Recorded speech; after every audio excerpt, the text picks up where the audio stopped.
بسم اللہ الرحمن الرحیم۔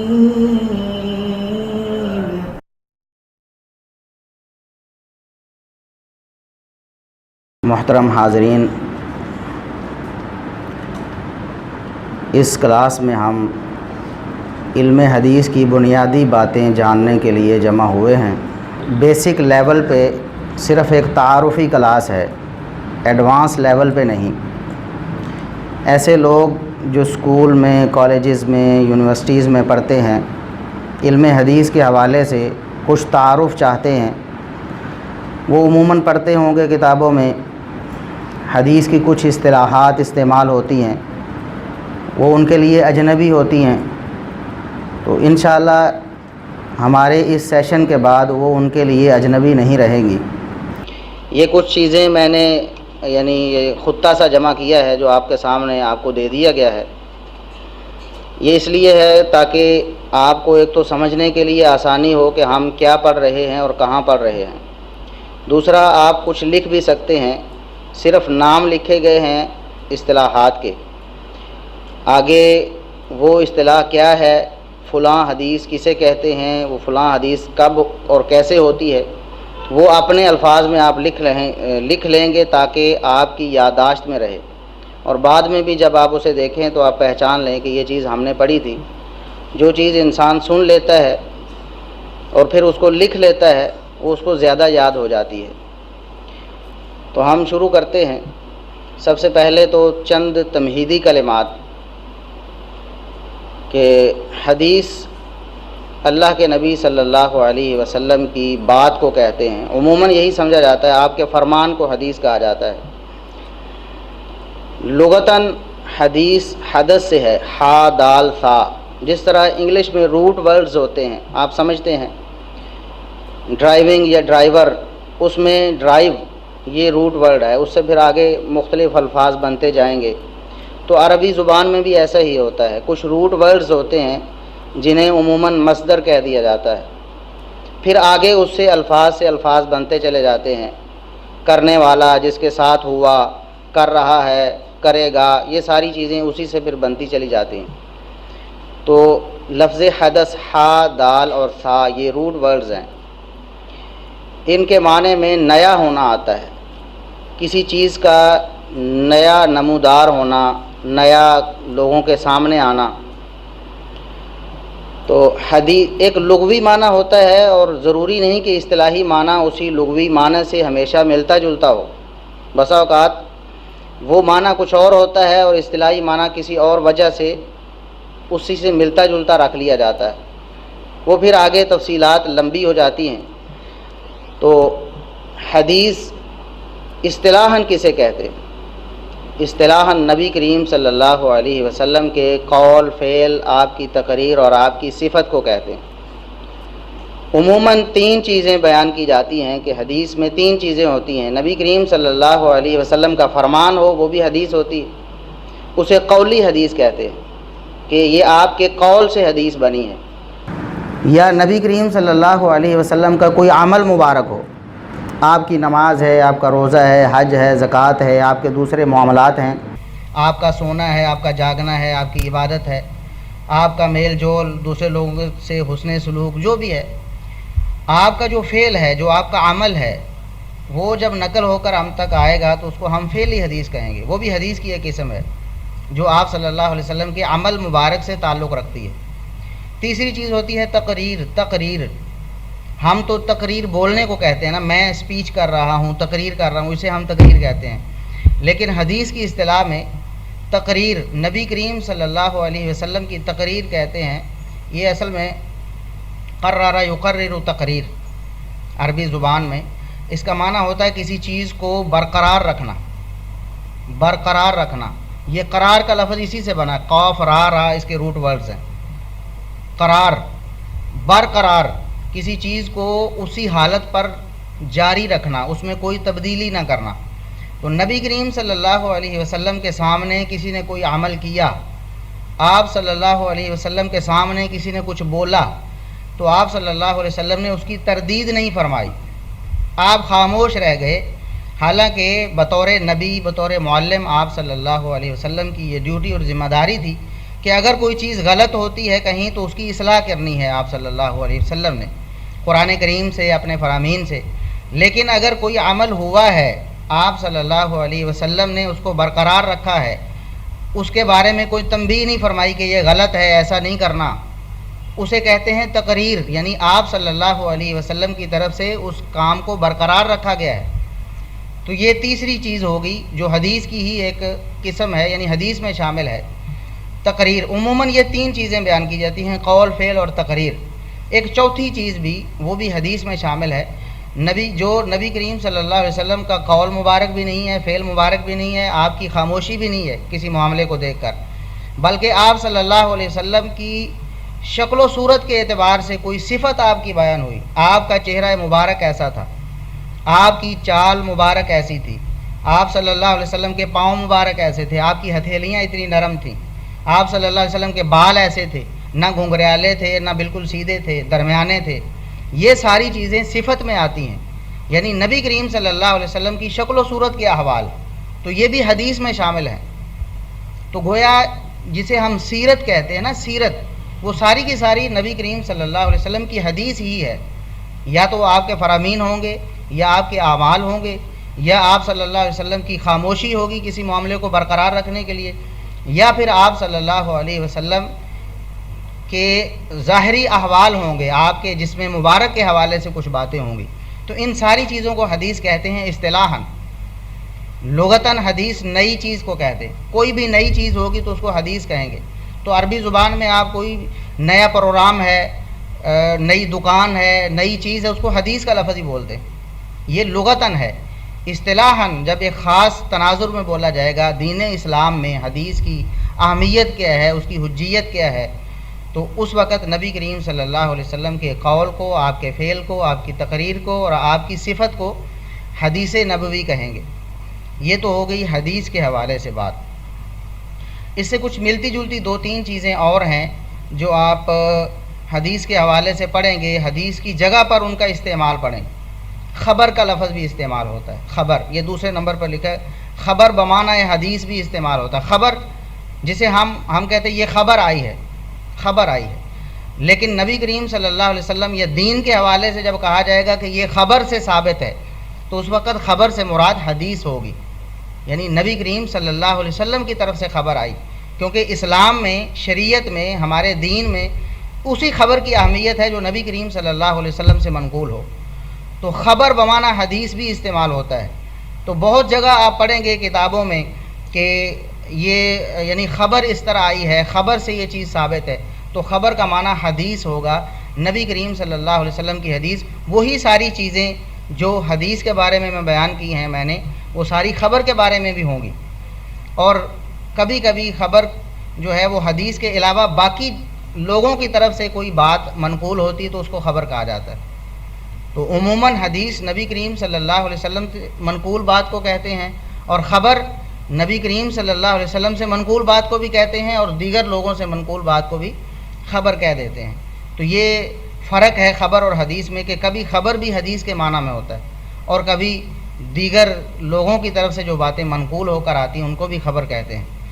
اس کے بعد ہے اثر. اثر, حمزہ, سا اور را, اثر. یہ لفظ بھی عموماً استعمال ہوتا ہے. ہم پڑھتے آثار کا لفظ پڑھتے ہیں, یہ فلاں چیز کے آثار ہیں, یعنی اس کی باقی ماندہ چیزیں ہیں, یعنی کچھ چیزیں باقی رہ گئی ہیں جو ابھی تک ہمیں اس چیز کی خبر دے رہی ہیں. فلاں قوم تباہ ہوگی, اس کے یہ آثار ہیں. جس طرح ہمارے یعنی مختلف تہذیبوں کے آثار ہمارے ملک میں موجود ہیں, دیگر دنیا میں موجود ہیں. تو آثار کہتے ہیں کسی چیز کے باقی حصے کو, یعنی وہ چیز تو ہمارے پاس نہیں ہے لیکن اس کے کچھ نشانات باقی ہیں. تو اس معنی میں اثر بھی حدیث کے معنی میں استعمال ہوتا ہے کہ نبی کریم صلی اللہ علیہ وسلم تو ہمارے پاس موجود نہیں رہے, لیکن آپ صلی اللہ علیہ وسلم کی باتیں, آپ کے اقوال, افعال اور آپ کی تعلیمات ہمارے پاس موجود ہیں. وہ نشانات ہیں نبی کریم صلی اللہ علیہ وسلم کے. تو اس حوالے سے اثر کو بھی حدیث کے معنی میں استعمال کیا جاتا ہے. نبی کریم صلی اللہ علیہ وسلم کے آثار, عموماً آثار کا لفظ ظاہری چیزوں پر, جیسا کہ عصا ہے, لاٹھی ہے, پگڑی مبارک ہے یا اس طرح کی چیزیں جو لوگوں نے مشہور کر رکھی ہیں کہ نبی کریم صلی اللہ علیہ وسلم سے منسوب ہیں، تو ان کو آثار کہتے ہیں۔ آثار مبارکہ سے تبرک لینے کا مسئلہ آپ سنتے ہوں گے، بزرگوں کے آثار ہیں، تو ان سے ظاہری چیزیں، کسی کا جوتا ہے، کسی کے کپڑے ہیں، ان کو آثار کہتے ہیں کہ یہ چیزیں ان کا پتہ دیتی ہیں، ان سے بچی ہوئی چیزیں ہیں۔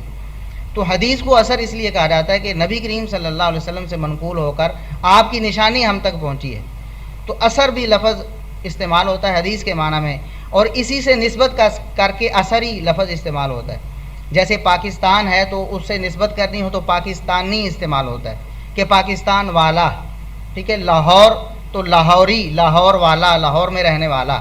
تو اثری، اثر والا، یعنی جس کی نسبت نبی کریم صلی اللہ علیہ وسلم کی حدیث سے ہے، یعنی جو حدیث والا ہے، جو حدیث کو حجت سمجھتا ہے، اس پر عمل کرتا ہے یا اس کے لیے اپنی زندگی کو وقف کرتا ہے، اس کو اثر ہی کہا جاتا ہے۔ تو اثر کا لفظ بھی حدیث کے معنی میں استعمال ہوتا ہے، لیکن عموماً یہ نبی کریم صلی اللہ علیہ وسلم کے بعد والے جو لوگ ہیں، صحابہ کرام ہیں، تابعین ہیں اور تبع تابعین ہیں، ان کی طرف جو منسوب اقوال افعال ہوتے ہیں ان کو آثار عموماً کہا جاتا ہے، لیکن حدیث کے معنی میں بھی اس کا اطلاق ہو جاتا ہے۔ یہ کچھ بنیادی باتیں تھیں حدیث کے حوالے سے، حدیث کی لغوی اور اصطلاحی تعریف، حدیث کسے کہتے ہیں اور کیوں کہتے ہیں، یہ چیز آپ کو معلوم ہو گئی ہے۔ اب دو چیزیں اور ہیں، ایک ہے سند اور ایک ہے متن۔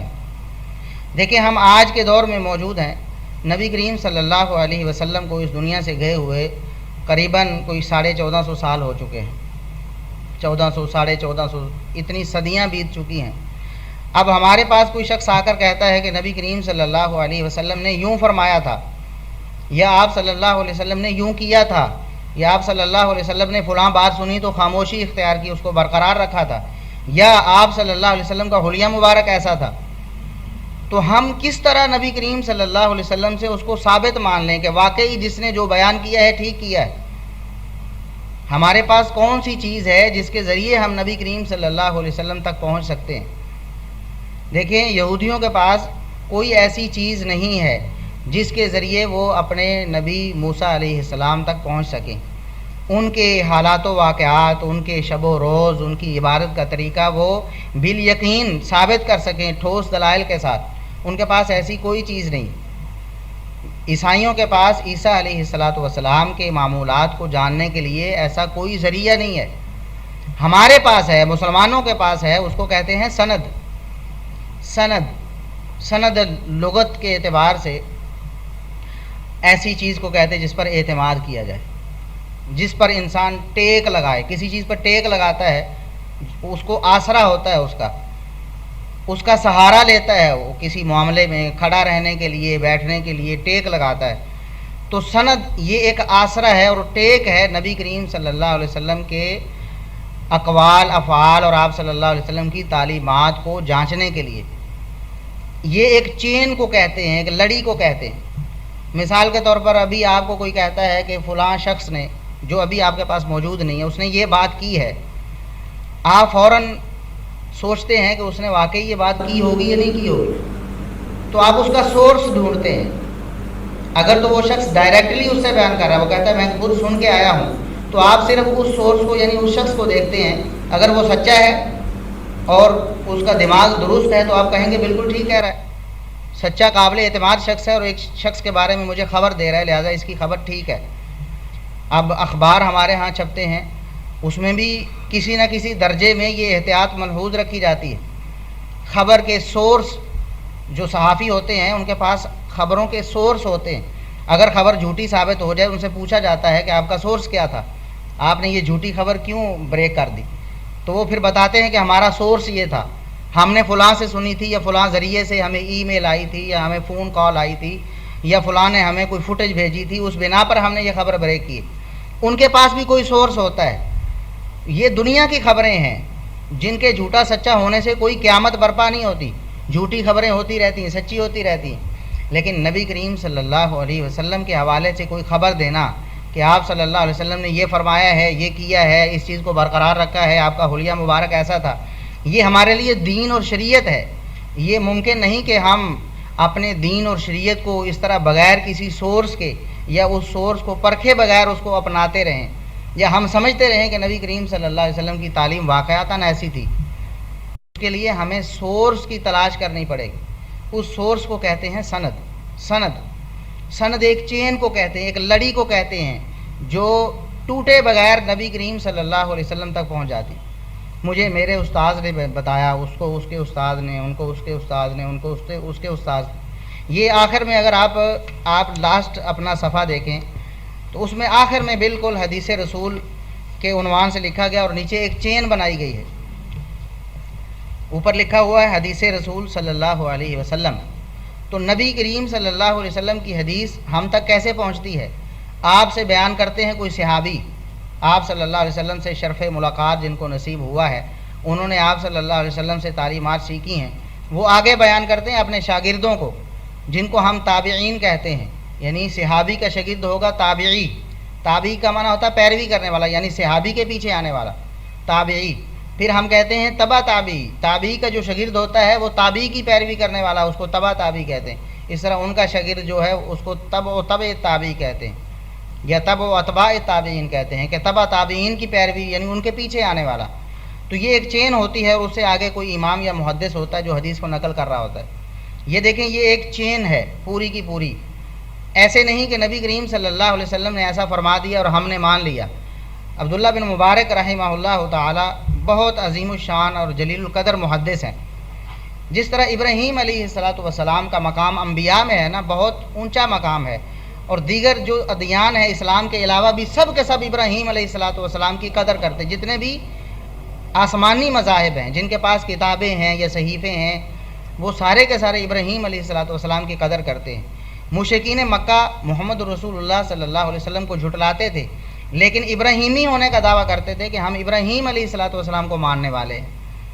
تو اسی طرح کچھ بزرگ ایسے ہیں ہماری امت میں بھی کہ مختلف مکاتب فکر جو ہیں وہ سارے کے سارے ان پر ضرور متفق ہیں, ان کے بارے میں ان کی رائے اچھی ہی ہے, ان کو بزرگ ہی تسلیم کرتے ہیں, ان کا انکار نہیں کرتے. تو عبداللہ بن مبارک رحمہ اللہ تعالی ان کی مسلمانوں میں اسی طرح ایک شان اور ان کا مقام ہے جس طرح دیگر ادیان اور اسلام میں ابراہیم علیہ السلام کا. غیر متنازع شخصیت, کنٹروورشل نہیں ہے وہ. تو عبداللہ بن مبارک رحمہ اللہ تعالیٰ کا قول امام مسلم رحمۃ اللہ علیہ نے اپنی کتاب کے مقدمے میں, صحیح مسلم کے مقدمے میں نقل کیا ہے. وہ فرماتے ہیں الاسناد من الدین. یہ جو سند ہے نا, یہ جو چین ہے جس کے ذریعے ہم نبی کریم صلی اللہ علیہ وسلم تک پہنچتے ہیں, یہ دین ہے, یہی ہمارا دین اور یہی ہماری شریعت ہے. یعنی اسی کے ذریعے ہمارا دین اور شریعت ہم تک پہنچتا ہے. وہ فرماتے ہیں لولا الاسناد لقال من شاء ما شاء. اگر سند نہ ہوتی, جس طرح باقی دیگر مذاہب کے پاس کوئی سند نہیں, ان کے پاس کوئی چین نہیں ہے جو ان کو اپنے نبی تک لے کے چلے جائے, کوئی نہیں ہے. ہمارے پاس وہ سند اور چین ہے جو ہماری حدیث کی کتابوں میں اسی طرح جس طرح میں نے لکھی ہے.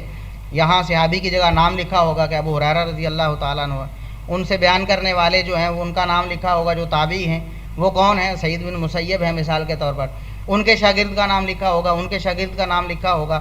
تو ہم خود اس کو چیک کر سکتے ہیں, ویریفائی کر سکتے ہیں کہ کیا یہ سورس نبی کریم صلی اللہ علیہ وسلم تک پہنچنے کا یہ درست ہے کہ نہیں ہے. اگر تو سارے لوگ اس چین میں ہر کڑی وہ مضبوط کڑی ہے اور کوئی کڑی ٹوٹی ہوئی نہیں ہے درمیان سے, تو ہمیں پتہ چل جائے گا کہ یہ چین بالکل صحیح ہے اور نبی کریم صلی اللہ علیہ وسلم تک ثابت ہے. تو امام عبداللہ بن مبارک فرماتے ہیں کہ اگر سند یہ نہ ہوتی اسلام میں تو لقال من شاء ما شاء, جس کے جی میں جو آتا کہتا رہتا, کوئی پابندی نہ ہوتی. وہ کہتا کہ دین یہ ہے, شریعت یہ ہے, نبی مکرم صلی اللہ علیہ وسلم نے یوں فرمایا ہے, آپ نے یوں کیا تھا. ہر شخص جو اس کا مذہب ہوتا اس کے مطابق خود ہی اپنے ذہن سے بناتا رہتا, اس سے کوئی پوچھنے والا نہ ہوتا بھی کیوں آپ کہہ رہے ہو. اب ہم پوچھ سکتے ہیں آپ کے پاس سورس کیا ہے.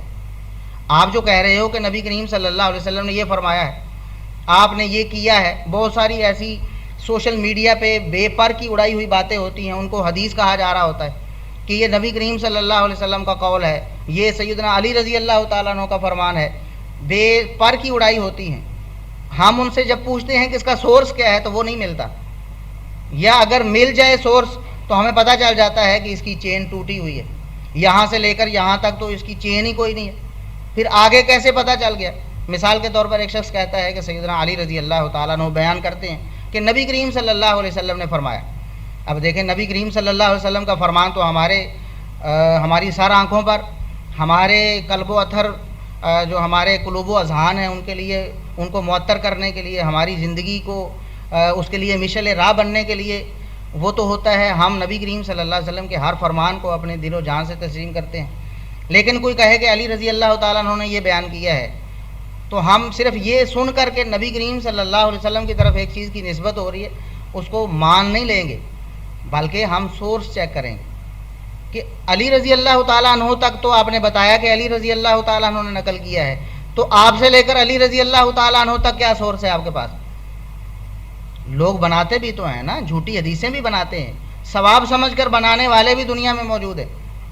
جی بالکل، پرانے دور میں محدثین کرام کے دور میں بھی ایسے لوگ تھے۔ کرامیہ ایک فرقہ تھا، باقاعدہ طور پر جو حدیث کو گھڑنا اس کو ثواب سمجھتا تھا، وہ سمجھتا تھا کہ ہم جھوٹی حدیثیں اپنی طرف سے بنا کر صحیح باتیں ہی لوگوں میں پھیلاتے ہیں نا، لوگوں کو اس سے ترغیب ہوتی ہے، ہم کہیں کہ یہ نبی کریم صلی اللہ علیہ وسلم نے فرمایا، یہ فرمایا، تو لوگ کہیں گے واقعی فرمایا تو چلو عمل کریں۔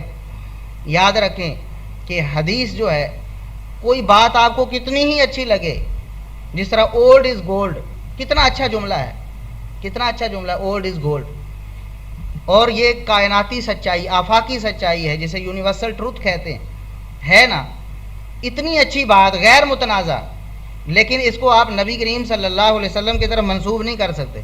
آپ یہ نہیں کہہ سکتے کہ نبی کریم صلی اللہ علیہ وسلم نے فرمایا۔ اگر آپ ایسا کہیں گے تو نبی کریم صلی اللہ علیہ وسلم نے فرمایا من کذب علی متعمدا فلیتبوأ مقعدہ من النار، یہ صحیح بخاری اور صحیح مسلم کی حدیث ہے، اور بہت سارے صحابہ، درجنوں صحابہ کرام سے منقول ہے، درجنوں صحابہ کرام سے، جنہوں نے نبی کریم صلی اللہ علیہ وسلم سے یہ فرمان نقل کیا کہ جس نے میرے اوپر جھوٹ باندھا، من کذب علی متعمد، اس کو پتہ بھی ہے کہ یہ میرے پاس اس کا سورس کوئی نہیں ہے، میں نے کسی حدیث کی کتاب میں یہ نہیں پڑھی ہوئی، بس سوشل میڈیا پہ آئی ہے اڑتی اڑتی تو اسے آگے فارورڈ کیے جا رہے ہیں، اسے نبی کریم صلی اللہ علیہ وسلم کی حدیث کے طور پر اسے ڈیل کر رہے ہیں، تو فرمایا کہ وہ اپنا ٹھکانہ جہنم سمجھے۔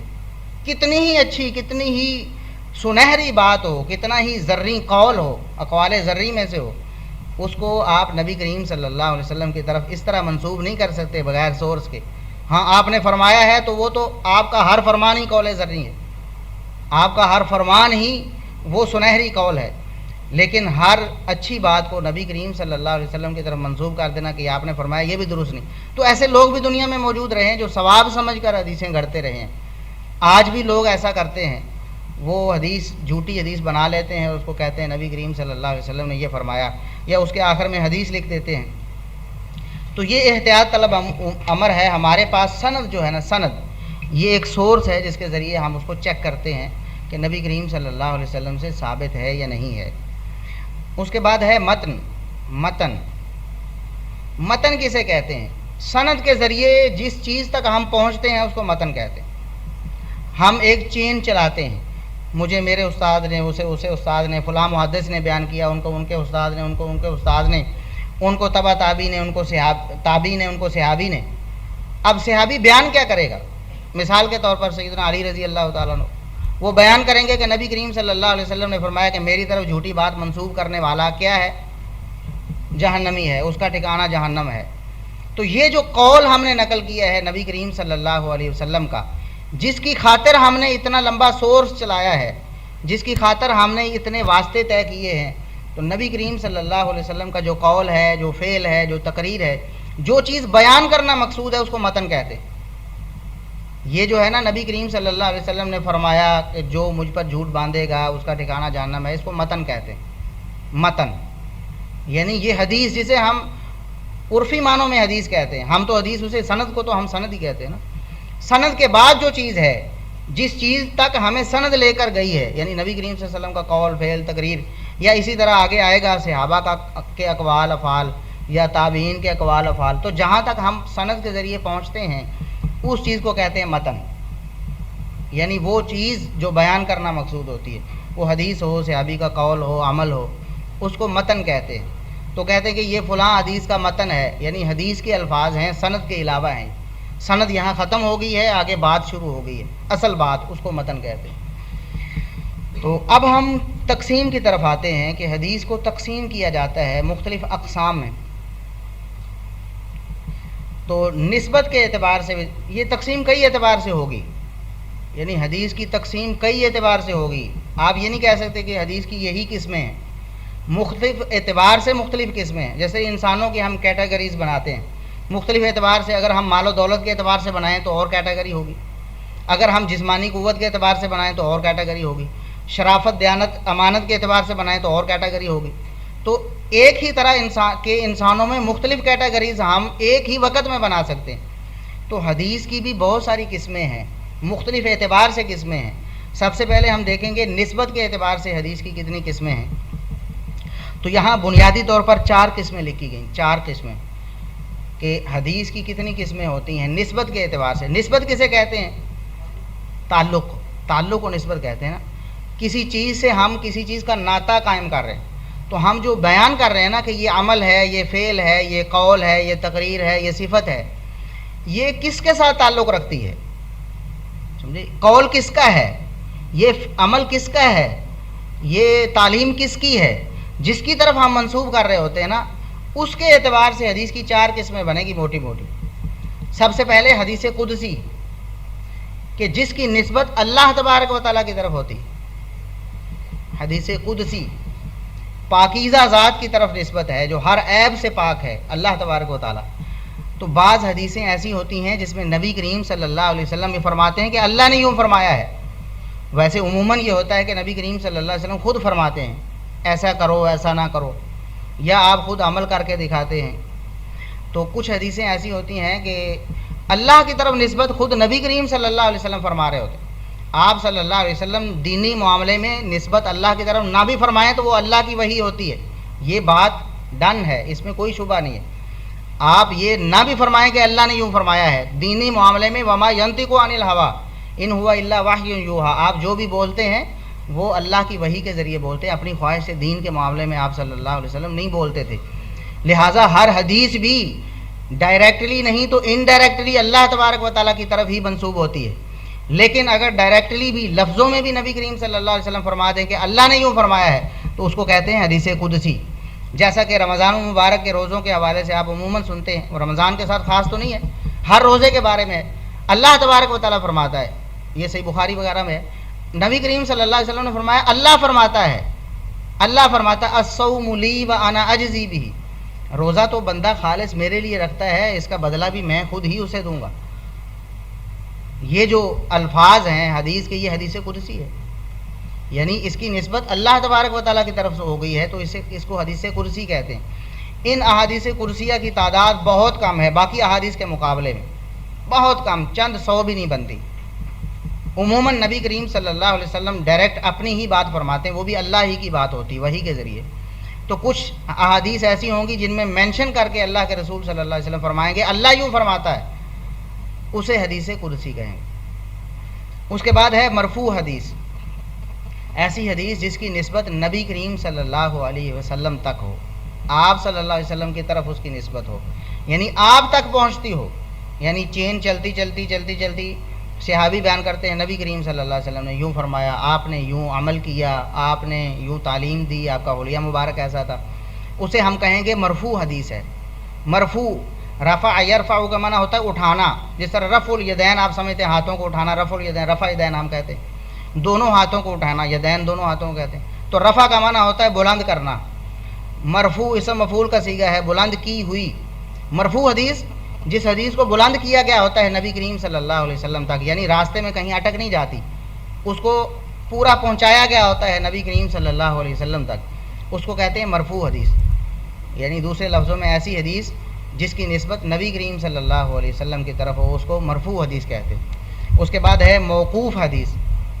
موقوف وقف یقف کا معنی ہوتا ہے ٹھہر جانا, اور موقوف کسی چیز کو ٹھہرا دینا. ٹھہرائی ہوئی حدیث جس کو صحابی تک ٹھہرا دیا جائے, آگے نبی کریم صلی اللہ علیہ وسلم تک بیان نہ کیا جائے, بلکہ کوئی کہے کہ سیدنا علی رضی اللہ تعالیٰ عنہ نے یوں فرمایا تھا, سیدنا عمر رضی اللہ تعالیٰ عنہ نے یوں کیا تھا.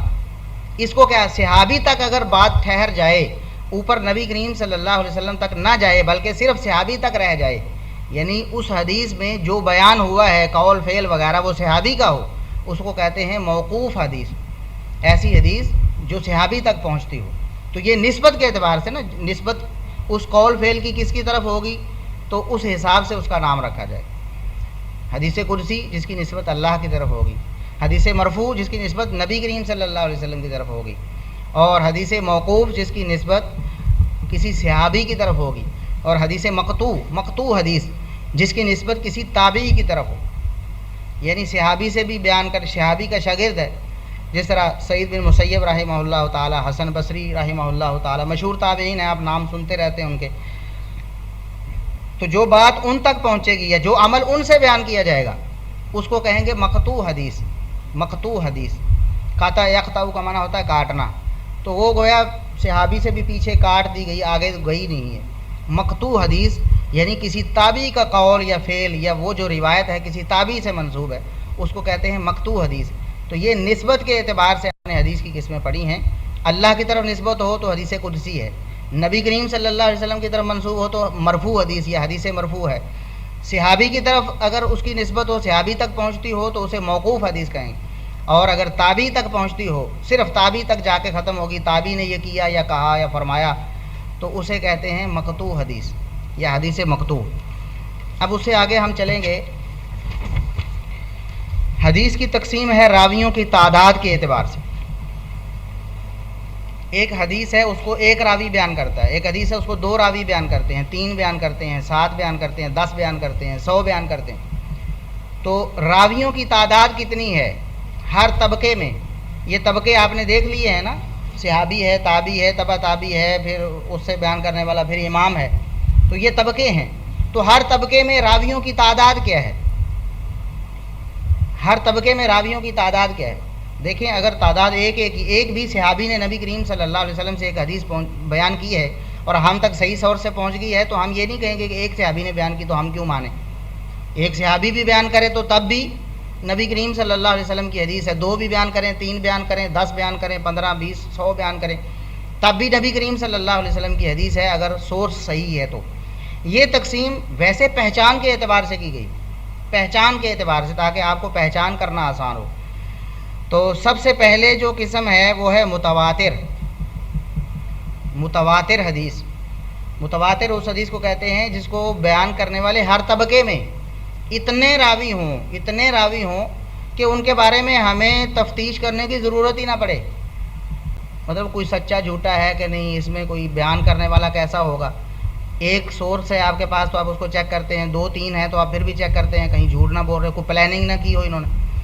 تو اگر اتنی تعداد ہو جائے، مثال کے طور ہر گلی محلے میں لوگ ایک ہی بات کہہ رہے ہوں کہ ہم نے فلاں جگہ آگ لگی دیکھی ہے، ہم دیکھ کر آئے، فلاں جگہ ایکسیڈنٹ ہوا ہے، تو پھر آپ کو تحقیق کرنے کی ضرورت نہیں ہوتی. زبان زدے عام ایک بات ہو جاتی ہے، تو وہ سب لوگوں نے دیکھی ہوتی، اتنے لوگوں نے دیکھی ہوتی ہے کہ چند لوگ پلاننگ کر کے اس کو جھوٹ سے بیان نہیں کر سکتے. اس کو کہتے ہیں متواتر حدیث.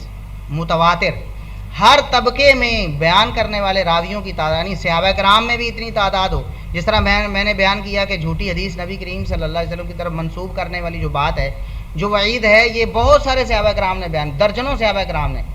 تو یہ اس اعتبار سے متواتر ہوگی کہ درجنوں تو صحابہ کرام ہی بیان کر رہے ہیں، ان کے شاگرد پھر آگے اور زیادہ ہوں گے، ان کے شاگرد پھر آگے سینکڑوں ہزاروں میں بات چلی جائے گی. تو متواتر حدیث اس کو کہتے ہیں جس کے بیان کرنے والے ہر طبقے میں اتنے راوی ہوں کہ ان کا جھوٹ پر اتفاق کر لینا ممکن نہ ہو. اب یہ آگے مختلف لوگوں کی مختلف رائے رہی ہے کہ وہ تعداد کتنی ہونی چاہیے. بعض نے تو کہا کہ کم از کم 100 ہونی چاہیے، تب ہمیں یقین ہوگا کہ سارے مل کر پلاننگ سے جھوٹ نہیں بول سکتے.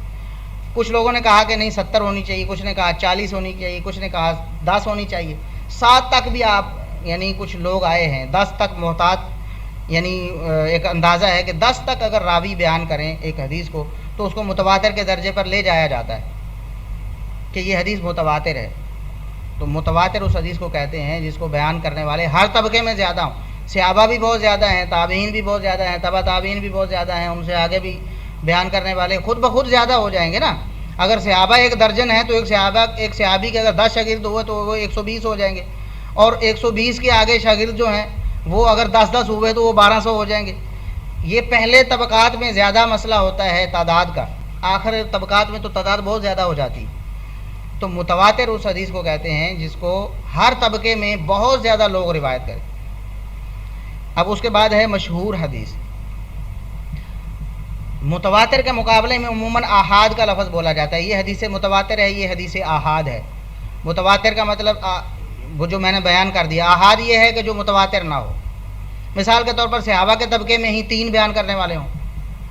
3 اگر بیان کرنے والے آگے جا کر ہزاروں بھی ہو جائیں تو ایک طبقے میں تو کم ہو گئے نا متواتر کی تعداد سے, تو اس کو کہہ دیتے خبر احاد ہے.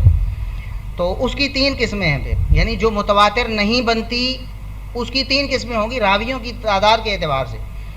سب سے پہلی قسم جو ہے وہ مشہور حدیث. مشہور, ایک تو مشہور وہ ہے نا جو زبانوں پہ مشہور ہو جائے, جس طرح ہم کہتے ہیں بڑی مشہور ہوگی بات, وہ تو جھوٹی بات بھی مشہور ہو جاتی ہے. یہ ہے حدیث کی خاص اصطلاح.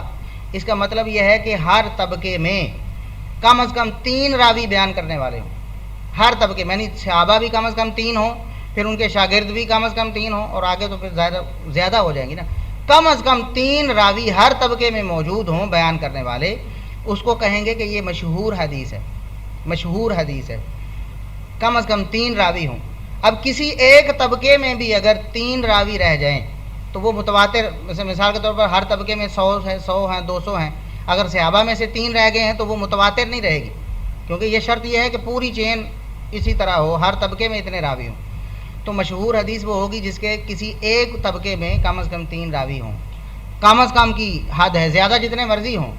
اب مثال کے طور پر ہر طبقے میں 50 ہیں, کسی میں 10 ہیں, کسی میں 7 ہیں, کسی ایک میں 3 رہ گئے تو وہ حدیث مشہور ہو جائے گی, کیونکہ ہم نے جب راویوں کا اعتبار کرنا ہے تو کم از کم تعداد کا کسی بھی طبقے میں اعتبار کرنا ہے.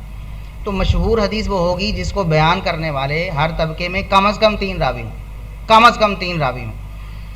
پھر ہے عزیز حدیث. ایسی حدیث جس کو بیان کرنے والے ہر طبقے میں کم از کم 2 راوی ہوں. ہر طبقے میں کم از کم 2 راوی ہیں, اس کو ہم کہیں گے کہ یہ عزیز حدیث ہے. اس کے پیچھے لاجک بھی ہے. جس طرح مثال کے طور پر مشہور 3 لوگ اگر بیان کر دیں تو بات پھیل جاتی, تو اس کو مشہور اس لیے کہتے ہیں. عزیز یہ عزت سے ہے, عزت. اس کو تقویت کے معنی میں بھی لفظ استعمال ہے, تقویت. فعززنا بثالث, سورہ یاسین میں ہے کہ 2 بندے تھے تو اللہ تبارک و تعالیٰ فرماتے ہیں ہم نے تیسرے کے ذریعے ان کو تقویت بخشی, ایک تیسرا بھیج دیا تاکہ ان کی تائید کرے. تو تقویت کے معنی میں آتا ہے. تو ایک بندہ بیان کر رہا ہو, ساتھ میں دوسرا بھی آ جائے تو اس کی تقویت ہو جاتی ہے, تو اس کو عزیز حدیث کہتے ہیں کہ کم از کم ہر طبقے میں 2 راوی بیان کرنے والے, کسی طبقے میں 2 سے کم نہ ہوں. صحابہ میں بھی کم از کم 2 ہوں, تابعین میں بھی کم از کم 2 ہوں, اور تبع تابعین میں بھی کم از کم 2 ہوں. اس طرح جب تک ہماری وہ چین مکمل نہیں ہو جاتی, 2 راوی کم از کم رہیں ہر طبقے میں, اس کو کہتے ہیں کہ یہ عزیز حدیث ہے, عزیز. اس کے بعد ہے غریب حدیث. غریب, غریب ایک تو ہماری اردو میں استعمال ہوتا ہے جس کے پاس مال و دولت نہ ہو. عربی زبان میں غریب کا بالکل اور معنی ہے. غریب کا معنی ہوتا ہے اجنبی, جسے ہم عجیب و غریب بولتے ہیں, عجیب و غریب. تو اردو زبان میں عجیب کے ساتھ غریب کا جو لفظ استعمال ہوتا ہے اس کا معنی ہوتا ہے تعجب خیز. اجنبی جس کی جان پہچان کم ہو تو اس کو کہتے ہیں غریب. تو مسافر کو بھی غریب کہتے ہیں. نبی کریم صلی اللہ علیہ وسلم کی حدیث ہے صحیح بخاری وغیرہ میں کہ کن فی الدنیا کانک غریب, دنیا میں ایسے رہو جیسے کہ تم غریب ہو. غریب کا مطلب مسافر, اجنبی. جس طرح ایک مسافر ہوتا ہے سفر کے دوران اپنا سفر کس طرح وہ بسر کرتا, اگر اسے سٹے بھی کرنا پڑے تو اس کا سٹے کس طرح کا ہوگا. سفر پہ آپ کراچی جا رہے ہیں تو آپ راستے میں کوئی وہاں پر کوئی ایسا کمرہ کو ڈیکوریٹڈ بنانا نہیں شروع کر دیں گے, یا کوئی محل وہاں بنانا شروع کر دیں گے کہ میں نے عارضی طور پر سٹے کرنا ہے تو میں یہاں پر بہت زیادہ کوئی بندوبست کر لوں, یا مال و متاع اور اسباب یہاں اکٹھے کر لوں. آپ کے پاس وہ سرسری سامان ہوگا جتنی دیر آپ نے ٹھہرنا ہے, کیونکہ آپ کی منزل جو ہے وہ آگے ہے, آپ کی نظر منزل پر ہے. تو نبی کریم صلی اللہ علیہ وسلم نے فرمایا دنیا میں ایسے رہو جیسے غریب رہتے. غریب کا معنی مسافر. اجنبی کسی علاقے میں ہے تو آپ وہاں اپنا پڑاؤ نہیں ڈالیں گے, بس جتنا آپ کو کام ہے وہاں کریں گے. تو دنیا کو ہم نے اتنا حاصل کرنا ہے جتنا ہمیں بہت ضرورت ہے, جس کے بغیر ہمارا گزارا نہیں ہے. دنیا کو اتنا ہی حاصل کرنا ہے. غریب یعنی مسافر بن کر رہنا ہے. جتنا اسباب, مسافر کو اگر 1 سوٹ چاہیے نا تو وہ 10 نہیں اٹھائے گا, اس کو کوئی بھی عقل مند نہیں کہے گا, کیونکہ وہ سفر کر رہا ہے, اس کی یہ ضرورت ہی نہیں ہے. اس نے سفر, اصل اس کی منزل جو آگے ہے اس کی نظر اپنی منزل پر ہے. تو فرمایا کہ دنیا میں ایسے رہو جیسے مسافر. تو غریب کو مسافر کہا گیا. مسافر عموماً اکیلا ہوتا ہے. آپ سفر کرتے ہیں, کبھی 2-3 بھی ہو جاتے ہیں, کبھی اکیلے بھی ہوتے ہیں. تو غریب حدیث کہتے ہیں جس کو بیان کرنے والا کسی نہ کسی طبقے میں 1 راوی رہ جائے. کسی بھی طبقے میں اگر 1 راوی رہ گیا, مثال کے طور پر بیان کرنے والے یہ انما الاعمال بالنیات, یہ صحیح بخاری کی سب سے پہلی حدیث ہے